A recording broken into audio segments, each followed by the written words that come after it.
Obesity is a growing global health issue, affecting nearly a third of the population in some regions.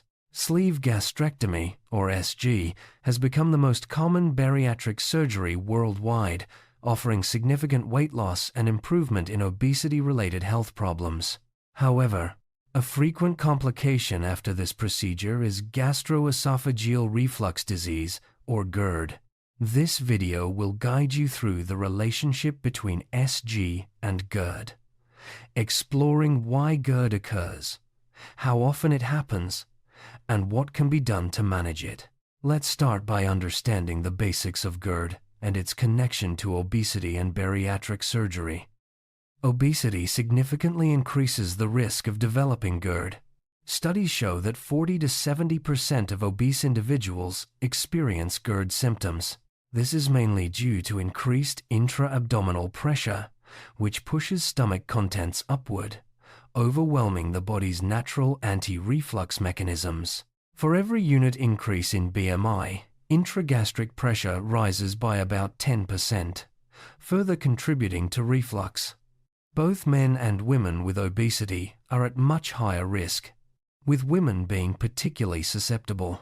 Understanding this connection is crucial for both patients and healthcare providers when considering bariatric surgery.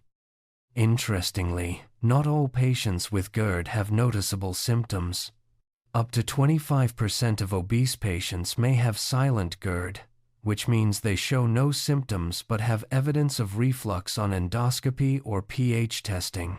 This disconnect between symptoms and objective findings makes it challenging to identify all at-risk patients before surgery. Therefore, relying solely on symptoms can lead to underdiagnosis and missed opportunities for early intervention. Given the high prevalence of silent GERD and other upper gastrointestinal issues in obese patients, routine upper GI endoscopy is recommended before sleeve gastrectomy. This approach helps detect conditions like hiatal hernias, esophagitis, gastritis, ulcers, and Barrett's esophagus, even in patients without symptoms. International guidelines now support routine endoscopy, as it can uncover findings that may influence surgical decisions and improve patient outcomes. Large studies show that a significant number of patients have abnormal findings on preoperative endoscopy. For example, esophagitis is found in over a quarter of patients, and Barrett's esophagus in nearly 5%. Importantly, these findings can occur even in those without symptoms. Detecting such issues before surgery is essential, as they may affect the choice of procedure and long-term management strategies. Recent expert consensus strongly supports mandatory preoperative upper GI endoscopy for all sleeve gastrectomy candidates. This is especially important given the increased risk of de novo GERD and Barrett's esophagus after surgery. In fact, the presence of Barrett's esophagus is often considered a contraindication for sleeve gastrectomy, guiding surgeons toward alternative procedures. Hiatal hernias are common in obese patients and can worsen GERD. During sleeve gastrectomy, it's recommended to identify and repair any hiatal hernias. Techniques include suture repair or using absorbable mesh. Repairing these hernias during surgery has been shown to reduce GERD symptoms and improve esophagitis in the short term, though results can vary depending on the technique used. While many studies support repairing hiatal hernias during sleeve gastrectomy, some research shows conflicting results. In certain cases, patients who had hernia repair experienced more severe heartburn than those who did not.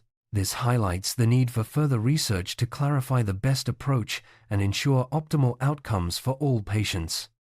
From a technical standpoint, studies comparing different hernia repair techniques, such as suture versus prosthetic repair, have found no significant difference in recurrence rates. This suggests that the choice of technique may be less important than ensuring the hernia is properly identified and repaired during surgery.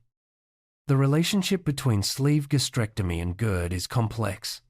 Some mechanisms after SG can improve GERD, such as faster gastric emptying and reduced acid production. However, other factors, like increased stomach pressure, changes in the lower esophageal sphincter, and anatomical alterations, can worsen reflux. The balance between these factors determines whether a patient's GERD improves or worsens after surgery.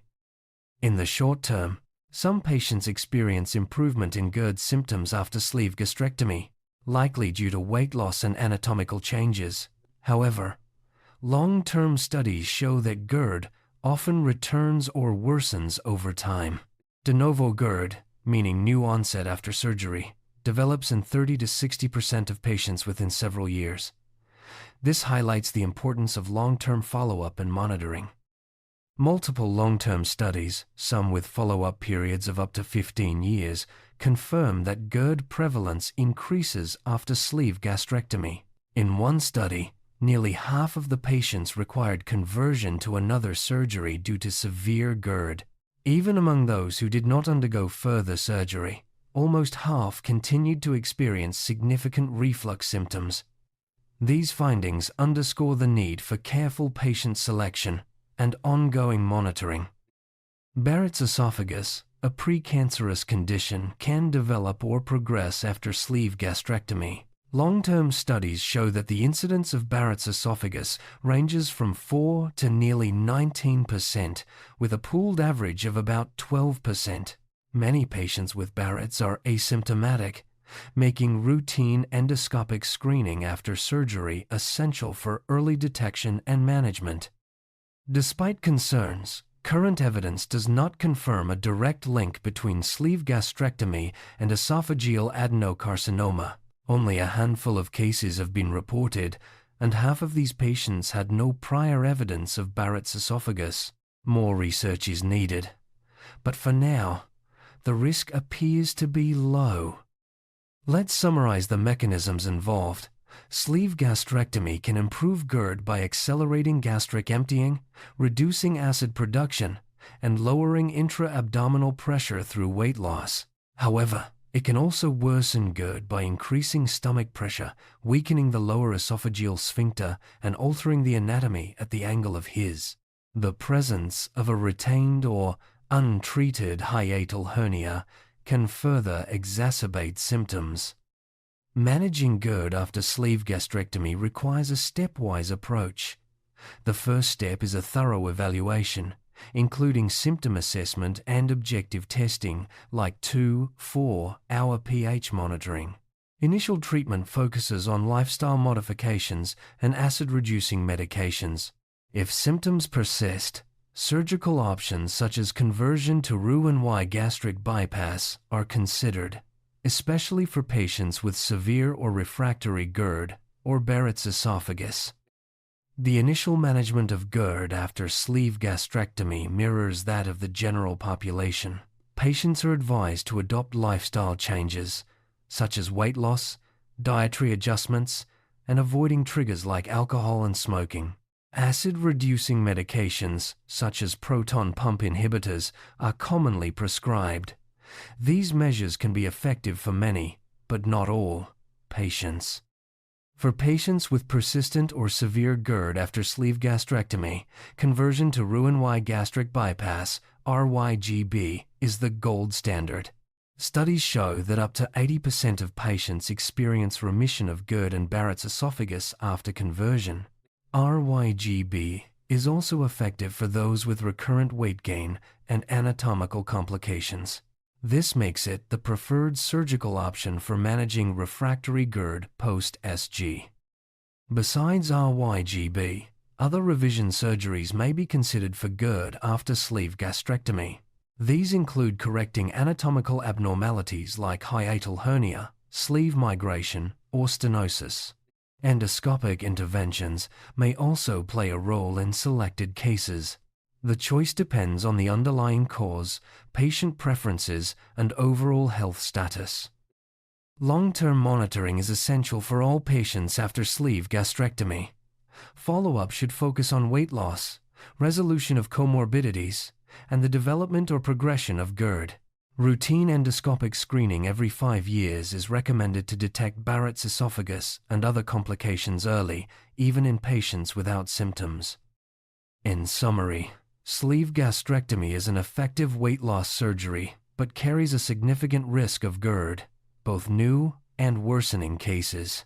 Preoperative evaluation, including routine endoscopy, is crucial for identifying at-risk patients. Management should be individualized, with lifestyle changes and medications as first-line therapy and surgical conversion reserved for refractory cases. Long-term follow-up and regular screening are essential for ensuring patient safety and optimal outcomes.